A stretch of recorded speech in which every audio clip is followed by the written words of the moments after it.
Alright, good morning po sa inyong lahat mga kapatid. JDB uli ang inyong abang lingkod. Pag-usapan natin ito, si Atty. Claire Castro wala pang isang linggo pinasisibak agad.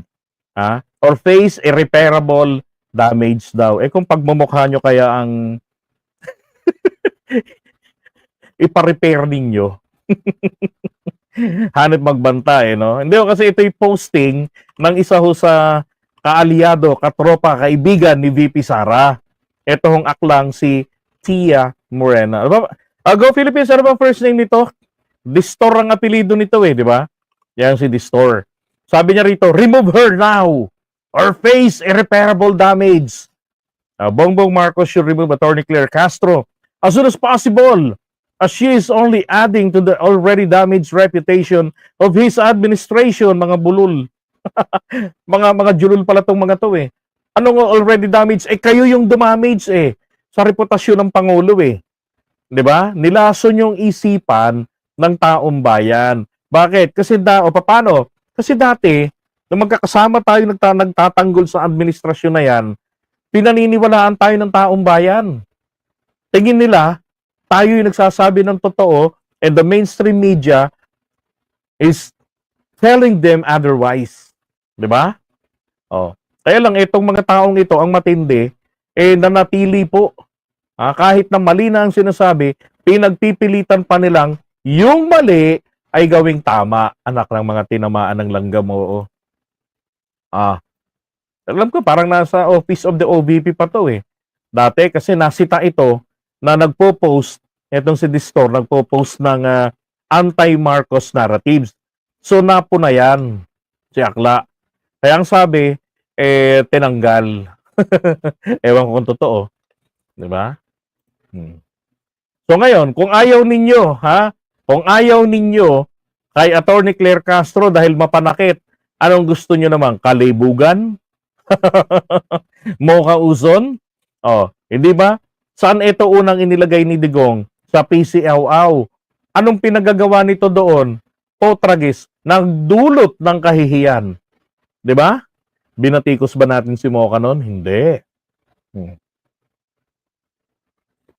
Pre-battle pa nga namin noon. Ano yan? Hindi matalino yan. Med stud ng USTE, si Mocha. Ganun-ganun pa tayo. Ang tatay niya ay ganire. Lawyer ang tatay niyan. So hindi yan gagawa ng ganyan-ganyan. Pero ang totoo, natatawa na lang ako sa mga sinasabi ko ng bagitong vlogger pa ako Tapos nung masibak doon, nilipat sa OWA.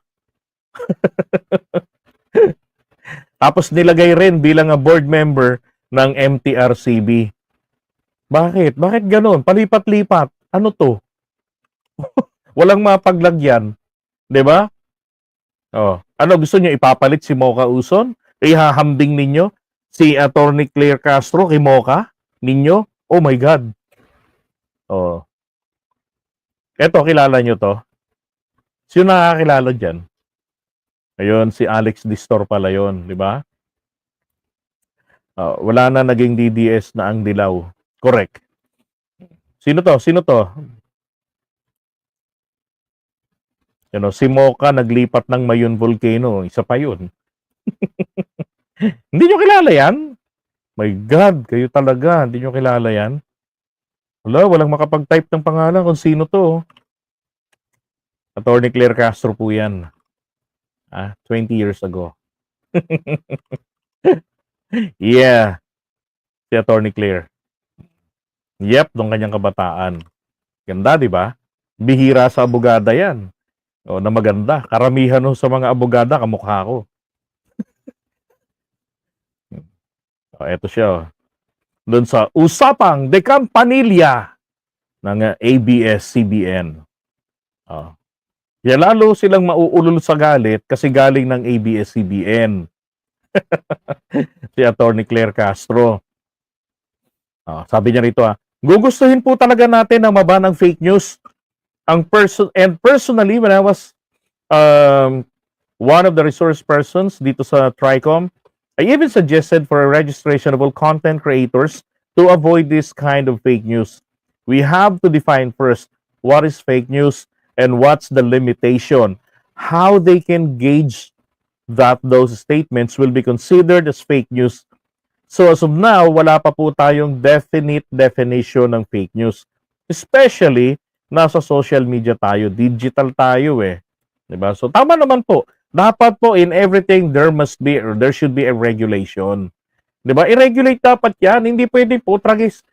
Alam niyo ako naman po naniniwala ako na hindi na kinakailangan pa na magkaroon pa ng regulasyon, i-define pa natin ano ang fake news. Kapag ka wala hong basihan, 'di ba? Kahit na itinatago sa anyo ng pagtatanong na, "Oy, eto nagtatanong lang kami ha. Ganito ka raw eh." Sana ikaw na ngayon ang may problema, you need to prove yourself na hindi totoo yung tinatanong sa'yo. Dapat pagka gano'n, na nag-i-insinuate, no? Kahit pagtatanong pa yan, yan po kapag ka walang pruwebang inilatag at ang intensyon ay masama, nakasira ng iyong reputasyon, that is libelous. 'Di ba? Oh, yun eh, kaya nga may batas tayo para dyan. Dapat, pagka tumawid na, sinabi na ng Korte Suprema yan eh. 'Di ba? Kapag nakakapaniram puri na, nakakasira ng reputasyon, iyan dapat, 'di ba, Don Kengs? Shout out dito sa magaling na composer, barkada nila Eli Buendia ata 'to, no? Ng Eraserheads, may pa-signature pa, Don Kengs in the house. Isang singer composer 'yan. Don Kengs kasama namin 'yan noong 2021 pa lang. Yun, that's right, no? Jonas, tanong na malisyoso. So, libelous na yun. Di ba? Ang kinakailangan na lang po talaga natin dito na naagrihan ko is yung mag-register kami para madali po kaming madadampot ng gobyerno. Pagka nagpi-fake news. Ay, nako. Diba? Sigurado ako, DDS, hindi magre-register yung mga yun. Kinabukasan nga lang, makita-kita mo na si Jason sa may nakapost na. Ito ang mga makabagong bayani, leche. Yung mga fake news peddler, pinarada. Ay, nako. Eto ho, si Mocha. Husay, ano? Yan ang ginawa ni Mocha noon. Gusto niyo pa bang mapanood yung video? Meron lang ako itong eksena na to, nagpadukot eh. Teka, tignan natin. Linti, nasa na yun? Nako, yari. Nawawala ako na naman yung video. Meron akong dinownload nun kanina eh. Ang ganyang ginawa ni Mocha, no? Pero makikita niyo yan, i-type niyo sa Google o sa YouTube na lang, i-type niyo ron Mocha Uso nagpalamas ng suso. Makikita niyo na yan. Kasi nga, actually, itong eksena pong ito, hindi ko alam ang eksena nito, bakit siya nandukot ng pototoy dyan eh. Itong eksenang ito, doktor tong lalaki. Kasama nila dyan sa set, si DJ Mo.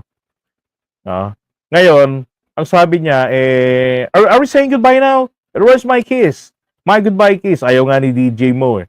Lapit siya ng lapit. Ngayon, sabi niya sa doktor, for cancer awareness, ganyan-ganyan, baka pwedeng pakisalat naman ang aking dede. Because I'm horny right now. I need something. Sabi niya. Maldita, di ba? Tapos hawak. Tapos sabi pa niya, pwedeng both hands. Sabi niya, una simulan mo sa nipple. Di ba? Bastos nga. Taong gobyerno. Ito ba yung gusto nyo itapat kay Claire Castro? Sus Mariosep, maghunos dili kayo. Di ba? Ito yung sabi ni Tio Moreno, remove her now or face irreparable damage. Kayo ang merong irreparable damage. Kayo, kampo ninyo. Dahil wala na kayong inatupag, puro fake news. Wala na tong inilabas tong kampong ito eh.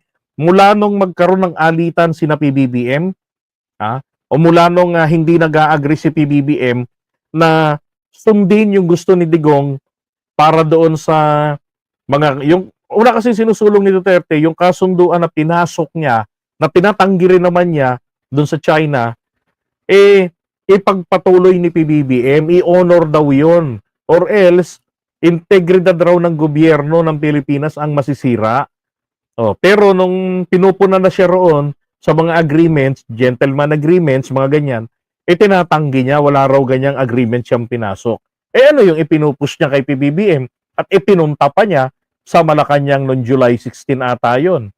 Oh, 2023. Tapos nga nun hindi nyo ba napansin? Kinakalaban na nila si PBBM. Sinisiraan na nila ng sinisiraan. Kasi si PBBM hindi nagpakatuta kay Digong. Kahit kinantsawan pa nilang mangga, yung ate, si Amy, yun ang mangga. Oh, tapos ito yung 12-0 nyo pa, ewan ko ba sa inyo. Kinapahamak si BBM, di ba? Tapos sabi nyo ngayon, strategy, tigilan nyo ako sa kaka-strategy na yan. Nabudol na tayo ni Digong sa ganyang strategy. Dahil sabi natin, strategy lang yan. Chess master. My God. Basta para sa bayan, bumoto tayo ng tama. Di ba? Ay, nako. Nako, di ko naman pagpapalit. Etong mas may laman ng utak. Hindi, may laman, may alam. Di ba? Kumpara naman kay Mocha Uson. Na ngayon, advanced, no? Kumbaga advanced party ni Duterte dyan sa Maynila. Silang dalawa ni Isko Moreno. Ngayon ay parehong kandidato.